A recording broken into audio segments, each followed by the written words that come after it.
다 주의 것이니 세상 평안과 위로 내. 어느 대학교의 미국의 한 교수가 자기 학생들과 쥐를 대상으로 실험을 했다고 합니다. 먼저 쥐들을 세 조로 나누고 그 다음에 학생들도 세 조로 나누었습니다. 쥐, 예, 마우스, 예. 뭔지 아셨어요? 쥐. 예. 1조에 해당하는 학생들, 그들에게는 천재 쥐를 주었고요. 또 2조 그룹의 학생들에게는 보통 쥐를 주었고요. 3조에 있는 학생들에게는 바보 쥐를 주었대요. 천재 쥐, 보통 쥐, 그 다음에 바보 쥐예요. 별로 기대할 것이 없다고 바보 쥐를 주면서, 근데 실험은 같은 조건에서 2달 동안 계속되었다고 합니다. 근데 실험 결과가 참 놀라웠습니다. 천재라고 소개한 쥐들은 진짜 천재처럼 우수한 행동을 보여주었고요. 보통이라고 소개한 쥐는 보통의 성과를 올렸고, 바보라고 소개한 쥐들은 형편없이 바보 같은 짓만 했다라는 겁니다. 왜 그랬을까? 여러분, 진짜 천재 쥐가 있고 보통 쥐가 있고 바보 쥐를 보셨나요? 몰라요. 탐 앤 제리를 보면 아주 똑똑한 쥐인데, 그러나 그런 쥐는 없다라는 겁니다. 진짜 천재 쥐가 있고 보통 쥐가 있고 바보 쥐를 따로 구분해서 나누어 주었던 것은 결코 아닙니다. 그런데도 결과적으로 보면 천재 쥐가 있고 바보 쥐가 따로 있는 것처럼 결론이 나왔다라는 겁니다. 어떻게 이게 가능했을까? 이 교수의 연구 발표는 이겁니다. 학생들의 마음이 쥐들에게 통했다라는 겁니다. 천재 쥐라는 학생들의 마음이 보통 쥐인데도 말미암고 그 쥐가 천재 쥐로 만들어 버린 것이고, 형편없는 쥐라는 마음이 보통 쥐를 바보 같은 쥐로 만들어 버린 것이라는 겁니다. 다시 말해서 마음이란 결코 추상적인 에너지가 아니라 마음은 실제적인 힘이 있다는 것을 우리에게 알려주는 연구입니다. 그만큼 마음의 자세를 어떻게 갖느냐가 중요하다는 실험이었습니다. 마음가짐이, 새해 출발하는 내 마음의 가짐이 어떠한가? 우리가 벌써 며칠 지났어요. 솔직히 며칠 지난 과거와 오늘 뭐 차이가 있겠습니까만은, 그러나 충분히 차이 있는 새해를 출발할 수 있습니다. 그게 어디에 있는가? 마음에 있습니다. 마음에. 사람은 어떤 생각을 하느냐에 따라 인생의 판도가 달라집니다. 즉, 마음의 자세를 어떻게 하느냐에 따라 자신의 생활이 달라지고 미래가 바뀌어지는 것이라는 거예요. 미국의 유명한 수필가 중에 에머스라는 사람이 이런 말을 합니다. 사람이란 종일 자기가 생각하는 바로 그것이다. 내가 무슨 생각을 하느냐에 따라서 그 사람이 어떤 행동, 어떤 삶을 살 것인지 알 수 있다는 이야기입니다.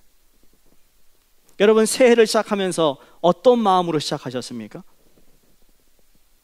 과거에 좋지 않은 마음 그대로 가지고 새해 출발하셨습니까? 과거에 내가 불편했던 사람, 그 관계를 그대로 불편한 대로 새해를 출발했습니까? 마음가짐이에요. 마음가짐.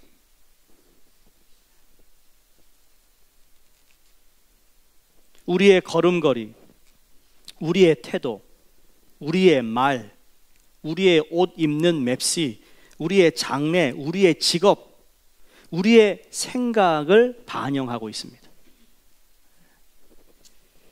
마음 자세를 어떻게 갖느냐에 따라 그 사람의 장래가 결정되기 때문입니다. 잠언서 23장 7절에 대저 그 마음의 생각이 어떠하면 그 위인도 그러한즉 그랬어요. 자, 새해가 되었습니다. 오늘 우리 하나님이 우리에게 어떤 마음의 자세를 가지고 한 해를 살기를 원하실까? 오늘 본문에서 세 가지를 우리가 발견합니다. 첫 번째로 하나님 우리가 부정적인 마음이 아니라 긍정적인 마음을 갖기를 원하십니다. 부정적인 마음에서 긍정적인 마음으로 이렇게 우리 새해를 시작해야 된다는 거예요. 오늘 읽은 본문 14장의 내용을 제대로 알기 위해서는 본문 그 전에 나오는 민수기 13장을 우리가 잠깐 살펴볼 필요가 있습니다. 모세는 가나안 땅에 들어가기 위해 12명의 정탐꾼을 보냅니다. 똑같은 지형, 똑같은 사람을 40일 동안 보게 하고 그리고 돌아와서 보고를 하게 합니다. 근데 정탐하고 와서 보고하는 내용이 전혀 달랐어요. 여러분도 아시는 대로 여호수아와 갈렙은 13장 30절에 보면 우리가 곧 올라가서 그 땅을 취하자 능히 이기리라 라고 보고합니다. 그런데 10명의 정탐꾼은 그 다음 31절에 우리는 능히 올라가서 그 백성을 치지 못하리라 라고 말합니다. 자, 똑같은 땅, 똑같은 사람을 보았어요. 근데 시각이 전혀 달랐습니다. 이건 마음의 태도가 전혀 달랐다는 이야기입니다. 갈렙은 승리할 수 있다 그랬는데 10명은 실패한다 이야기합니다. 이게 어떻게 보면 우리는 단순히 믿음이다 라고 말하지만 맞아요, 그 믿음. 그러나 그 믿음이라는 그 밑에 깔려있는 것이 무엇이냐, 또 아니면 그 믿음 위에 무엇이 서야 되느냐, 이걸 여러분에게 말씀하고 싶은 거예요. 그냥 믿음으로 두리뭉실 믿음이야, 믿어, 이게 아니라 조금 더 구체적으로 우리의 생각을 좀 생각해 보자는 거죠. 우리의 생각의 과정이 어떠한 건가? 처음에 마음에서 시작인데 그 마음이 어떤 마음인가? 부정적인 마음은 결코 좋은 결과를 가져올 수 없습니다. 상황이 안 좋다 하더라도 부정적인 마음은 절대로 좋은 결실을 얻을 수가 없다는 이야기예요. 오늘날 한국에 제가 이렇게 보는 뉴스가 있습니다. 거기 보니까 어느 분이 이런 얘기해요. 현재 한국에 새해를 시작하면서 대박은 둘째치고 큰 걱정 하나씩 사라지면 좋겠습니다 그러더래요. 큰 걱정 하나씩 사라지기를 바란다는 거예요. 새해의 바람이. 아니, 새해를 시작하면서 이런 말이 어디 있어요? 새해를 시작하면서 좀 소망된 얘기, 희망찬 이야기, 뭔가 정말 우리가 새해에는 2019년에는 우리가 뭔가 대망을 가지고 시작을 해야 되는데 큰 걱정 하나씩 사라지기를 바란다. 너무 소극적인 거 아니에요? 바란다는 것은 돈이 안 들어가잖아요. 꿈꾸는 게 돈이 들어가나요? 여러분, 긍정적으로 생각하는 게 돈이 들어갑니까? 내 생각 마음인데. 그럼 돈 안 들어갈 바에는 이왕 좋은 걸 생각하는 게 낫지 않겠어요? 왜 이미 실패할 걸 생각합니까? 왜 이미 안 될 걸 얘기합니까? 잘 들으시기 바랍니다. 그런 마음으로 시작한 사람들은 절대로 좋은 결과를 얻지 못한다고 오늘 성경은 우리에게 증언하고 있습니다. 그 왜 이렇게 차이가 나는 것일까요? 10명의 정탐꾼은 상황만 본 것입니다. 14장 11절을 보시면 하나님이 어떻게 그들을 진단하는가 하면, 야, 이성적이고 합리적이고 것 같고 현실을 잘 분별하고 분석하는 것 같지만 근본적으로 믿음이 없는 것을 지적하십니다. 22절을 보시면 하나님을 너희들이 시험하고 있다고 말씀합니다. 하나님의 말씀을 무시하니까 하나님을 시험한다 말하고, 하나님을 보지 않고 그 땅, 그 성만 보고 있다 이라고 지적하고 있어요. 우리가 판단 잘해야 됩니다. 맞아요. 이성적으로 논리적으로 판단을 잘해야 됩니다. 근데 그게 전부가 아니에요. 우리 믿는 사람에겐. 만약에 그게 전부라면 우리가 믿음이 왜 필요합니까?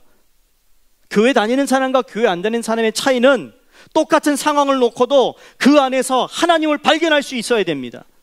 오늘 본문의 말씀 뭐라 그럽니까? 그들은 하나님이 그들을 보호하는 사람이 없다 그랬습니다. 그렇게 대단한 땅을 가지고 성을 가지고 있었지만 보호자가 없다. 그러나 우리는 성도 없고 땅도 없지만 보호자가 있다는 삶 때문에 우리의 삶은 다르다는 이야기입니다. 그게 믿음으로 와야 닿아야 된다는 거죠. 돈이 나를 보호합니까? 건강이 나를 보호합니까? 인맥이 나를 보호합니까? 천만의 말씀이요. 그건 언제든지 순식간에 무너질 수 있는 겁니다. 건강 보장하지 마세요. 돈 너무 믿지 마세요. 사람 더더욱 믿지 마세요. 하나님 믿어야 돼요. 네? 하나님. 여러분, 사람 때문에 얼마나 실망하셨어요? 사람 때문에 얼마나 상처받았어요? 그런데 여전히 사람만 믿고 있습니까? 하나님 믿어야 돼. 하나님. 그 사람보다 그 안에 있는 하나님을 믿는 거죠. 그렇죠? 그 안에 있는 하나님을 내가 바라보는 거예요. 아, 저 사람 안에도 하나님이 계시는구나. 그래도 하나님이 일하시고 역사하시는구나. 그걸 바라봐야 그 사람 미워하지 않습니다. 그 사람을 시기하지 않습니다. 왜? 동일한 하나님이 저 사람도 지키고 나도 지키고 계시는 걸 알기 때문이에요. 근데 갈렙은 현실보다 더 크게 본 것이 하나님의 약속이었습니다. 차이는 여기에 있습니다. 똑같은 상황을 보고 똑같은 땅을 보고 똑같은 성을 보았지만 천지를 만드시고 통치하시고 섭리하시는 하나님을 보았던 것이에요. 하나님께서 갈렙을 어떻게 평가하시는가? 여러분 24절을 보시면 그 마음이 그들과 다르다 인정하십니다. 우리는 뭐니 해도요, 믿는 사람과 믿지 않는 사람의 차이는 야, 그래도 네 마음이 다르구나. 하나님 그렇게 아셔야 되는 거예요. 아, 네 마음이 그런 게 아니었구나라는 하나님은 아셔야 된다는 거죠. 이삭을 하나님께 드릴 때 하나님 뭐라 하죠? 이제 내가 너를 알겠다. 네 마음을 알겠다라는 거예요. 마음은요, 보여지게 돼 있어요. 제가 목회를 하면서 성도들을 보면 그 마음이 어떤 마음인지 요만큼 알쏭달쏭할 때가 있어요. 하나님은 다 아세요. 다 알아요. 그 마음이 그들과 다르구나. 그랬어요. 믿음으로 산 사람들은, 긍정적으로 산 사람들은요, 정말 이것이 달랐어요. 마음이 달랐어요. 골리앗 앞에서 벌벌 떨고 있던 그 이스라엘 군인들의 마음과 목동 출신인 다윗의 마음 달랐어요. 지금 갈렙과 여호수아의 마음과 10명의 정탐꾼의 마음이 달랐어요. 어떻게 똑같은 밥을 먹고 똑같은 이야기를 듣고 똑같은 설교를 듣는데 이렇게 마음이 다를까? 저는 성령의 지배를 받는 마음이면 다 공감할 수 있다고 믿습니다. 온전히 믿는 믿음을 가지고 현실을 바라보는 것이죠. 믿음의 눈으로 비이성, 비합리, 비과학이 아니고요, 믿음의 눈으로 초이성, 초합리, 초과학으로 바라보는 것입니다. 왜? 하나님은 초월하시는 분이니까. 내 상식을 초월해서 하시는 분이에요. 내가 아무리 이성적으로 얘기하고 합리적으로 얘기해도 하나님은 그걸 초월해서 내 논리와 합리를 뛰어넘는 분이라는 거죠. 이게 과학적이 아니라고요? 정말 하나님은 초과학이에요. 어떻게 하나님을 과학이라는 거에다가 끼워 맞추려고 합니까? 이게 모순이죠. 어떻게 모든 만물을 지으신 하나님을 과학이라는 그 하나에다가 그 하나님을 끼워 맞추려 하니까 이게 이해가 되나? 이해가 절대로 안 됩니다. 죽었다 깨어나도 이해 안 됩니다. 안 되는 일이에요. 그래서 마음이 달라야 돼요. 믿음이 있어야 돼요. 우리 하나님이 올 한 해 우리가 어떤 마음의 자세를 가지고 살기를 원하는가? 우리에게 선물로 주신 젖과 꿀이 흐르는 이 시간의 가나안 땅, 그렇죠? 공간의 가나안 땅, 사업의 가나안 땅, 가정의 가나안 땅, 교회의 가나안 땅을 마음으로 정탐하여 어떤 자세를 가지기를 원하시는가? 벙어리가 되고 귀머거리가 된 아들을 둔 아버지가 예수님께 왔을 때 예수님이 그에게 이렇게 말했습니다. 할 수 있거든이 무슨 말이냐? 믿는 자에게는 능치 못한 일이 없으리라. 하나님의 약속이면, 하나님의 말씀이면 우리는 그 앞에서 예스 하면 된다는 거예요. 근데 예스가 안 되잖아요. 안 되는 것도 되게 해야 된다는 거예요. 새해는 그렇게 살아야 된다는 겁니다. 인간의 한계가 있어요. 능력의 한계, 인식의 한계, 우리의 힘과 능력으로 불가능할지라도 하나님은 가능하게 하시는데, 하나님 그 말씀 앞에 내가 예스 하기를 원합니다. 그런 마음을 가져야 된다는 겁니다. 나 그거 못 받아들이겠어요 하나님? 이 마음이 아니고, 못 받아들이는 상황 속에서 내가 예스 하겠습니다. 믿으십니까? 네? 제발 고집 좀 내려놓으시고, 여러분 지금까지 쌓아왔던 신앙의 어떤 것들을 잠깐 내려놓고 정말 하나님의 말씀, 순수한 진리의 말씀 앞에 여러분을 비추는 한 해가 되기를 바랍니다. 기억하시죠? 모두가 부정적인 마음으로 떨고 있을 때 다윗은 골리앗 앞에 긍정적인 마음의 자세를 가지고 나갔습니다. 그가 외칩니다. 사무엘상 17장 45절에 너는 칼과 창과 그리고 단창으로 내게 오거니와 나는 만군의 여호와의 이름, 지금 너희가 모욕하고 있는 이스라엘 군대의 하나님의 이름으로 내가 나아간다. 너희들의 앞에는 하나님이 우습게 보이고 하나님을 모욕하는 대상이 될지 모르지만 내게는 그분은 만군의 하나님이다. 그가 고백한 걸 한번 생각해 보세요. 어떤 고백이었는가? 지금 혼자 홀로 서 있어요. 엄청난 군대 앞에 혼자 서 있어요. 이러한 담대함이 어디서 왔을까? 그 마음이에요, 마음. 올 한 해 갈렙의 마음처럼, 여호수아의 마음처럼, 다윗의 마음처럼 우리가 곧 올라가서 그 땅을 취하자, 능히 이기리라, 이 믿음을 가지고 승리하시기를 주의 이름으로 축원드립니다. 두 번째 우리가 발견하는 건 뭔가 하면, 소극적인 마음이 아니라 적극적인 마음을 가지라는 이야기입니다. 부정적인 마음은 꼭 소극적인 마음으로 연결되게 되어 있습니다. 떼어놓을 수가 없습니다. 여러분 부정적인 사람 보세요. 소극적입니다. 소극적인 사람 보면 부정적인 면이 많습니다. 똑같은 것을 보고도 부정적으로 얘기합니다. 우리 한국 사람들이 그게 좀 많은 것 같아요. 특징이 꼭 뭘 보고 말이야 좋은 얘기 안 합니다.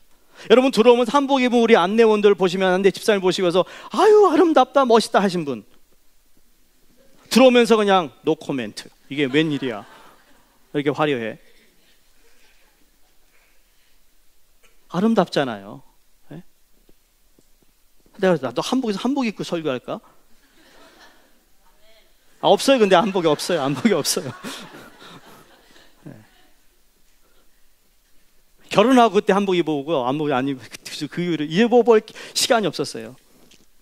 뭐 내가 뭐 앉아가지고 세배 받을 나이도 아니고 말이에요. 세배하러 다녀야 하니까.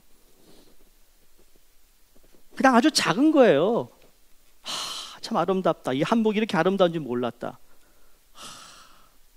그 한마디가 그 안내 보신 분들 참 마음을 얼마나 밝게 합니까? 내 얼굴에 나타나요.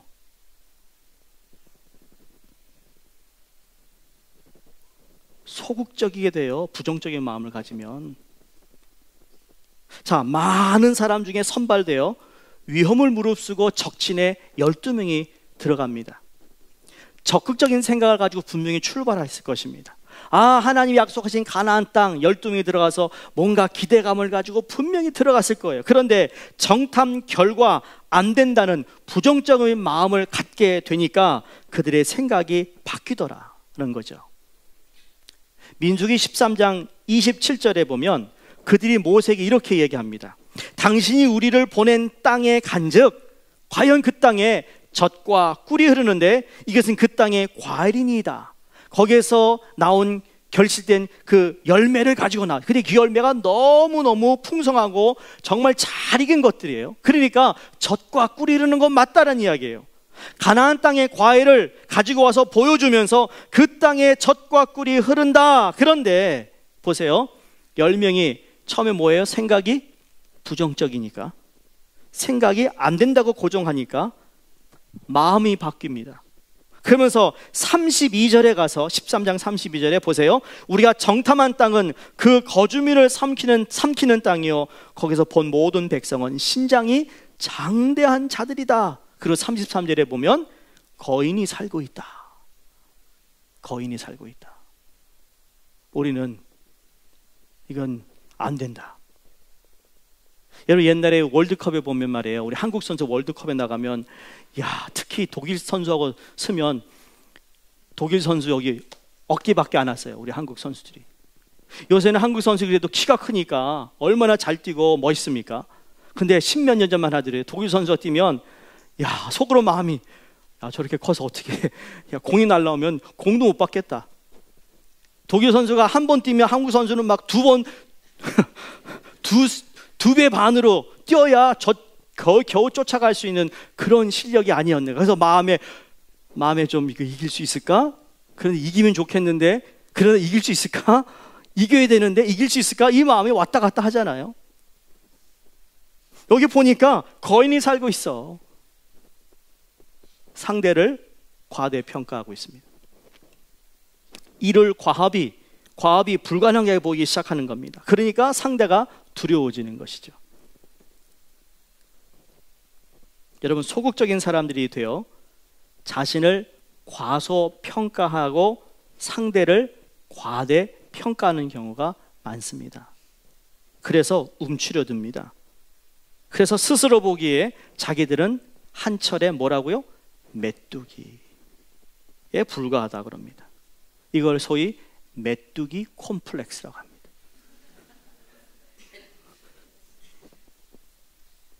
메뚜기 콤플렉스. 여러분, 메뚜기 콤플렉스 갖지 마세요. 소극적이 되어 누구 앞에 나서기도 꺼려하는 게 메뚜기 콤플렉스입니다. 또 구글 찾지 마세요. 제가 만들어낸 거니까. 그러니까 시도도 해보지 않고 저 사람이 나를 거절할 거다. 나 같은 사람 어떻게 할 수 있어? 라고 생각합니다. 왜 스스로 여러분을 이렇게 할 수 없는 사람, 불가능한 사람으로 그렇게 낙인 찍지 말라는 거죠. 반대로 긍정적인 사람은 어떻게 보였습니까? 여호수아와 갈렙을 보세요.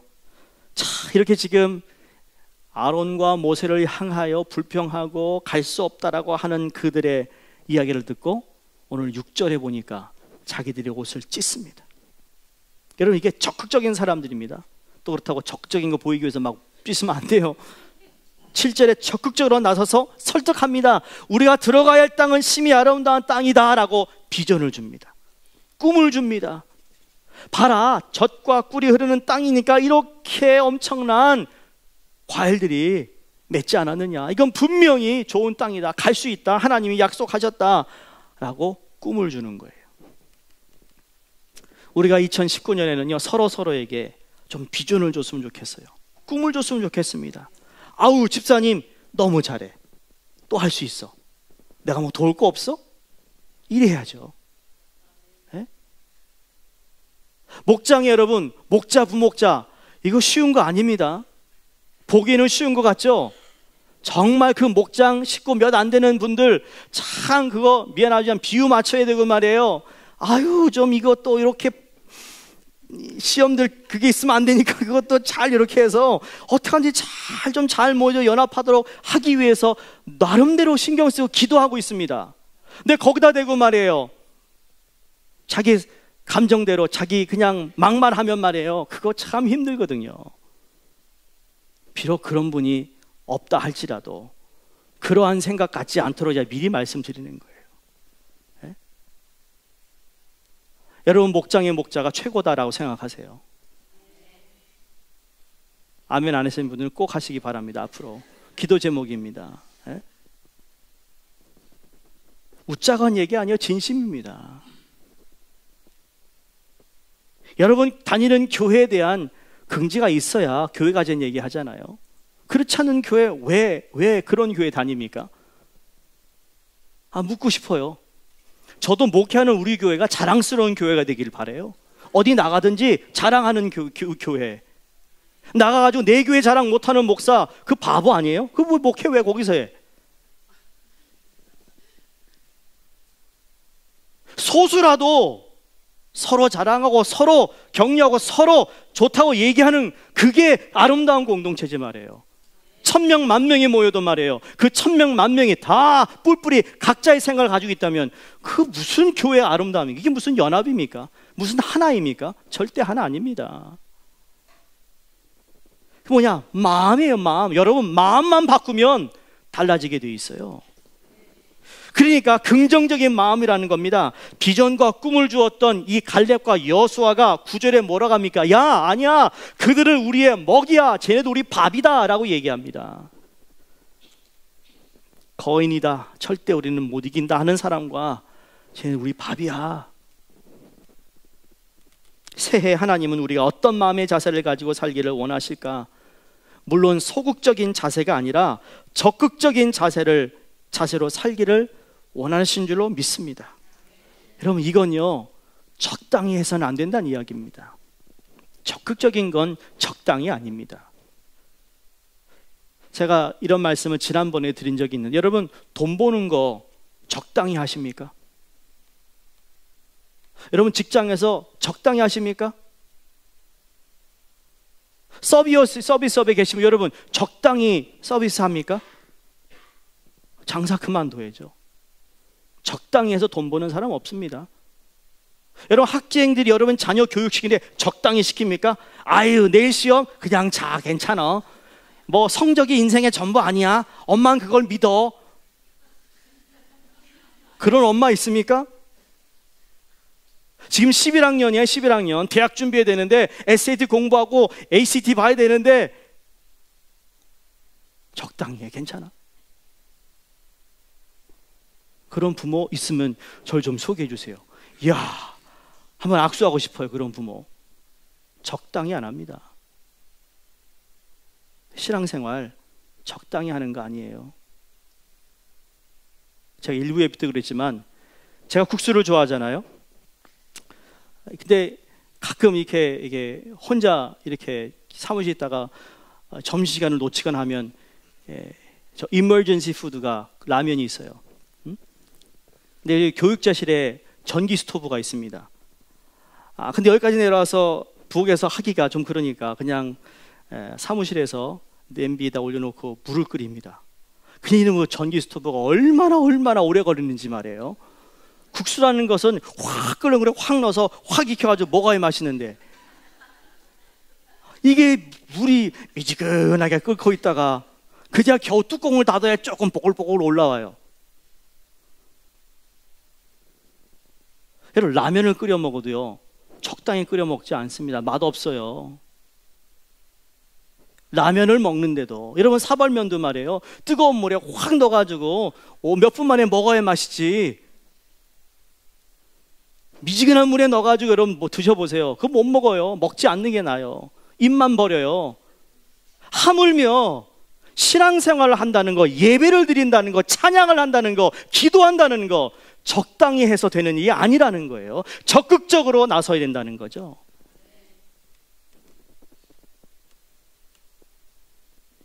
물이 1도가 모자라도 끓지 않습니다.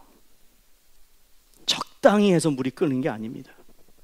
하나님께서 말씀하시기를 신명기 4장 29절에 내 하나님 여호와를 찾게 되리니 만일 마음을 다하고 뜻을 다하여 그를 찾으면 만나리라. 무슨 말입니까?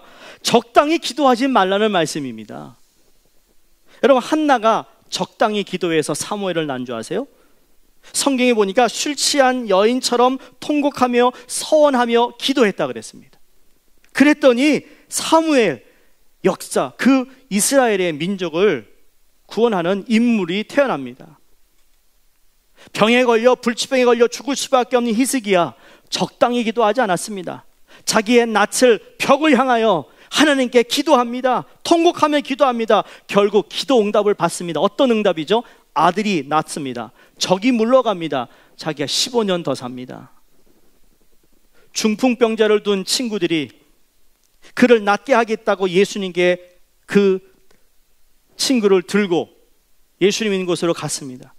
그 집이 너무 사람들이 많으니까 어떻게 하죠? 지붕을 뚫고 병자를 침상에 누인 채 예수님 앞에 달아내립니다. 그랬더니 주님이 치유해 주셨어요. 그 병자는 아무런 힘이 없었습니다만 친구들의 적극적인 그 마음의 자세가 그 친구를 치유케 하신 거예요. 사랑하는 것도 섬기는 것 그것도 적극적이어야 한다는 것이죠. 성경에 말합니다. 너는 마음을 다하고 뜻을 다하고 힘을 다하여 내 하나님 여호와를 사랑하라. 또 주를 섬기는 것도 로마서 12장 11절에 부지런하여 게으르지 말고 열심을 품고 주를 섬기라. 선을 행할 때도 베드로 전서 3장 13절에 열심으로 선을 행하라. 사랑하는 것도요, 베드로 전서 4장 8절에 무엇보다도 열심히 서로 사랑할지니. 열심히. 기억하시죠? 특세 때 에스더서에 나온 하나님이 어떤 사람이에요? 열심히 일하시는 분이라고 그랬어요. 예? 열심히 일하시는 하나님이 배후에서 하나님의 사람이 승리하도록 도우시는 하나님이라는 거죠. 열심히신 하나님이에요. 여러분, 리글리라는 껌 회사 아세요? 리글리?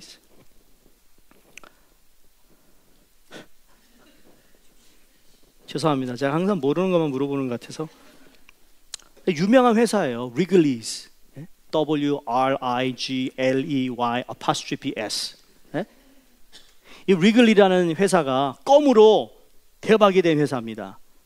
윌리엄 위글리 주니어가 1891년에 29살 나이에 호주에서 자기 호주머니에 32불을 들고 미국으로 이민 옵니다. 시카고에 옵니다. 시카고에 와가지고 지금 그 회사가 얼마나 큰 회사가 됐냐면 70여 나라에 들어가 있습니다. 일하는 사람이 34,000명이 됩니다. 매년 매상이 말에 엄청난 돈을 그래가지고 합병합니다. 마일스라는 회사하고. 근데 이 리글리라는 사람이 처음 추잉껌을 미국에 선보이고 판매하고 큰 부자가 된 사람인데요, 이 사람의 사무실, 개인 사무실 들어가면 이런 슬로건이 있대요. 뭐냐면 위대한 일이란 열심 없이 성취되지 못한다. 위대한 일은 열심 없이는 성취되지 않는다. 우리는 하나님의 위대한 일을, 사명을 받은 사람들입니다. 여러분이 평신도든 서리 집사님이든 뭐 중직이든 다 나름대로 우리는 위대한 하나님을 섬기기 위해 부름을 받았습니다. 이거 믿으세요? 이거에 대한 확고한 믿음이 있어야죠. 여러분이 교회에서 하는 작은 일 하나하나 모두가 다 그 위대한 분을 위한 일이라는 것을 우리가 긍지를 가져야 되는 거죠. 그 일이 그냥 되는 거 아니라는 거예요. 열심히 우리가 섬겨야 되는 거죠. 폴 마이어라는 미국의 위대한 기업가가 대학을 졸업하고 중퇴하고 세일즈맨이 되었는데 늘 장사에 실패하더라는 겁니다. 그래서 그가 도대체 성공한 사람들이 도대체 무엇이 다른가? 그래서 성공한 사람들을 연구해 보았대요. 근데 세 가지 공통점을 찾았다고 합니다. 첫 번째로 성공하는 사람은 모두 열심을 지닌 사람들이다. 두 번째로 강하고 뚜렷한 목표가 있더라. 세 번째로 인간관계에 있어 매우 친절한 사람들이었다.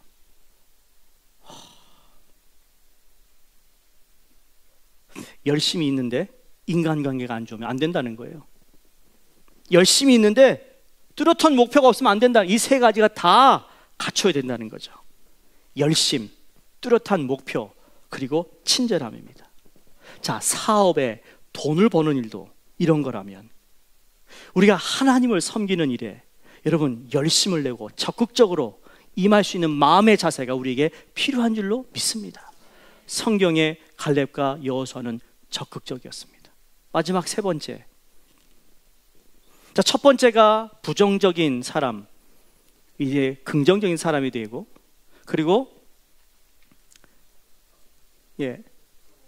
소극적인 사람이 이제 적극적인 사람이 되어야 된다면, 세 번째로는 비관적인 마음이 아니라 낙관적인 마음을 가지고 살아야 합니다. 부정적이며 소극적인 마음의 태도를 가졌던 백성들은 결국 어떤 마음을 가지게 됩니까? 비관적인 마음을 갖게 됩니다. 다 연결이 돼요. 오늘 읽지 않았습니다만 14절 1절을 보세요. 그들이여 밤새 울며 통곡합니다. 이건 지금 갈렙과 여호수아가 마음이 아파서 옷을 찢는 울음이 아니고 야, 이제를 보면 모세와 아론을 원망합니다. 차라리 애굽 땅에서 광야에서 죽였으면 좋았을 것을 막말합니다. 3절에 가서는 칼에 쓰러질 것이라고 마음을 가집니다. 처자가 사로잡힐 것이다. 한 지휘관을 세우고 우리 돌아가자. 모든 것을 다 포기해버리겠다. 아합은 출구가 없다고 생각합니다. 죽는 것이 최상의 길이라고 생각하고 있습니다. 결국 그들은 어떻게 되죠? 그렇게 마음 먹고 비관적으로 얘기하는 사람들이 14장 23절에 보면 하나님이 말합니다. 한 사람도 그 땅에 들어가지 못한다. 적과 꿀이는 땅에 저 사람들은 못 들어간다. 하나님이 말씀하고 있습니다. 이게 얼마나 비극이에요. 출애굽은 똑같이 했어요. 광야길을 똑같이 가고 있어요. 그런데 저들은 원망과 불평하는 저 사람들, 낙관적으로 그냥 비관적으로 살고 있는 저들에게 하나님이 못 들어간다.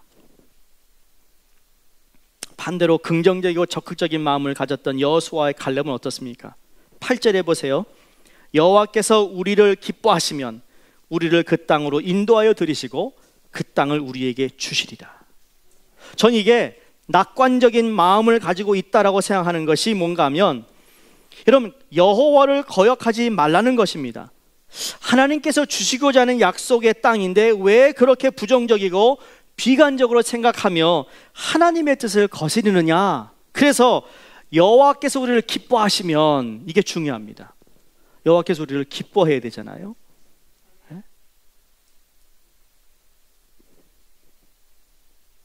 나 주님의 기쁨 되기 원하네. 찬양이 그거잖아요. 내가 원하는 것, 주의 기쁨이 되는 거예요. 그래야 기뻐하시면 그 땅을 인도하시고 우리에게 주시리라. 자, 누가 인도합니까? 하나님이 인도합니다. 누가 줍니까? 하나님 주십니다. 나는 뭐 해야 돼요? 초점이 기뻐하는 것에 초점을 맞춰야 돼요, 여러분. 하나님이 좋아하는 것에 맞춰야죠. 내가 내 스스로 인도하는 것도 아니고 내가 스스로 그 땅에 들어간 것도 아닙니다. 하나님이 인도하시고 그 땅을 주실 거니 나는 첫 번째 잘하면 돼요. 그런 의미에서 여러분, 새해 첫 주 여러분 마음을 하나님께 드리기 바랍니다. 마음을 새롭게 가져야 합니다. 부정적인 마음 이제 버리세요. 소극적인 마음도 버리세요. 비관적인 생각도 버리세요. 결국 긍정적인 마음을 가진 사람들에 대한 하나님의 평가가 오늘 24절에 나옵니다. 우리 14절, 14장 24절 함께 읽겠습니다. 시작. 그러나 내 종 갈렙은 그 마음이 그들과 달라서 나를 온전히 따랐은즉 그가 갔던 땅으로 내가 그를 인도하여 드리리니 그의 자손이 그 땅을 차지하리라. 할렐루야. 하나님을 온전히 따랐다라는 겁니다. 결국 약속의 땅을 차지한다는 거예요. 누가 차지하는가? 하나님이 기뻐하시는 마음으로 살아가는 사람들이죠. 새로운 한 해 어떤 마음의 자세를 가지고 살아가겠습니까? 우리에게 비관적인 마음의 자세가 아니라 낙관적인 마음의 자세를 가져야 되는데, 여러분 여기 오해 마시기 바랍니다. 그렇다고 무조건 낙관적 자세를 가지라는 말이 아닙니다. 맹목적 낙관주의가 되라는 말이 아니라 무조건 잘 될 것이라는 생각이 아니라 하나님의 말씀에 근거한, 하나님이 약속하셨기에 하나님이 그 일을 행하실 것을 믿기에 내가 적극적으로 살지만 그 일을 하나님이 이루실 거라는 거예요. 한 예를 말씀드리고 말씀 마칩니다. 스톡데일 패러독스라는 영어가 있습니다. 이걸 합리적 낙관론이라고 합니다.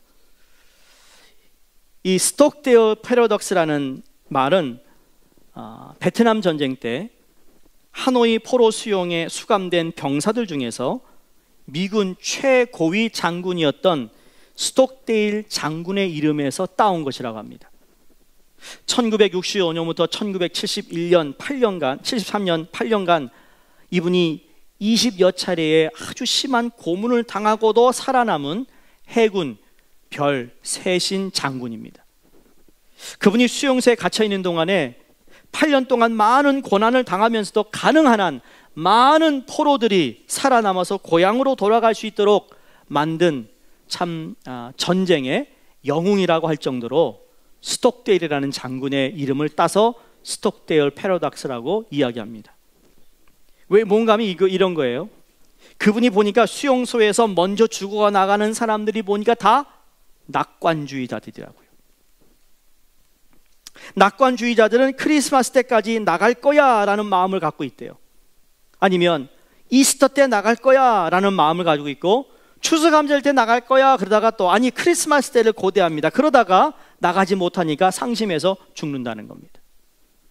반면에 현실주의자는 크리스마스까지는 나가지 못할 것이라 생각하면서 그의 대비하는 마음을 가짐을 통해 결국 끝내 살아남게 되더라는 거죠.